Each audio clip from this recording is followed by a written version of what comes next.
Dear students, रेस्माइजेशन और racemic mixture आपको एक नंबर का क्वेश्चन आता है पेपर में, तो इसके बारे में भी देख लो।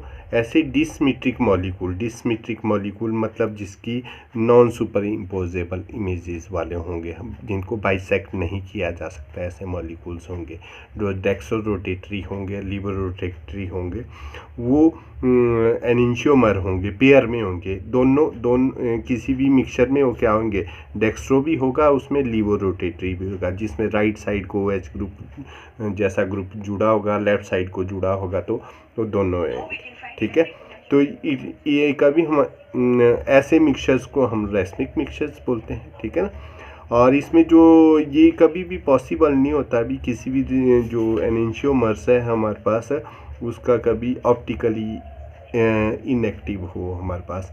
ठीक है ना, क्योंकि क्या होता है इसमें जो रिजल्टेंट फोर्स हो जाती है, ठीक है, वो हमेशा उसमें जीरो हो जाती है, क्योंकि अगर एक पॉजिटिव साइड को घूमेगा तो एक क्या होगा, नेगेटिव साइड को घूमेगा, तो रिजल्टेंट फोर्स क्या आ जाएगी, हमेशा नेगेटिव आएगी हमारे पास।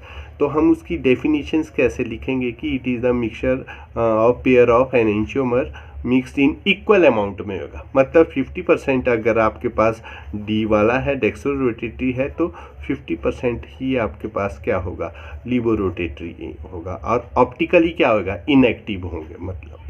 ठीक है, बाइसेक्शन हो सकती है उसकी, क्योंकि अलग अलग नेचर के होंगे दोनों, तो ऐसा आपको आता है पेपर में आता है। फिर जैसे रेस्माइजेशन से हमारे पास, रेस्माइजेशन क्या होता है, it is the process in which the enantiomer positive और नेगेटिव दोनों ऑप्टिकली एक्टिव कंपाउंड क्या हो गया, directly converted into the racemic mixture. मतलब ये इट इज़ ऐसा प्रोसेस होता है जिसमें एनेंशियोमर है, जिसके पॉजिटिव डेक्सो रोटेटरी और लीवो रोटेटरी जो ऑप्टिकली एक्टिव कंपाउंड है, वो मिक्सचर में कन्वर्ट हो जाए, मिक्स बन जाए उसका। ठीक है ना, वो तो हम उसको रेस्माइजेशंस बोलते हैं। रिटेंशन ऑफ कॉन्फ़िगरेशंस क्या होता है, देखो जैसे मैंने यहाँ पर एक वो दिया, रिटेंशन का मतलब same configuration of the molecule. ऐसा कोई कार्बन एटम, ऐसा कोई ऑर्गेनिक कंपाउंड जिसके चारों साइड को डिफरेंट टाइप के ग्रुप जुड़े हुए हैं, उसमें हम कोई डिस्प्लेसमेंट या सब्स्टिट्यूशन रिएक्शन करवाते हैं, तो ऐसे जैसे CH3 H CS2 CS3 CS2 और OH है हमारे पास, इसमें Cl इसको रिप्लेस करेगा, तो क्या होगा, ये इसी डायरेक्शन में जुड़ेगा, सेम कॉन्फ़िगरेशंस रहेगी। देखो H भी वहाँ है, CS3 भी वहाँ है, CS2 भी यहाँ है, CS2 CS3 भी यहाँ है, और Cl जुड़ा है सिर्फ हमारे पास।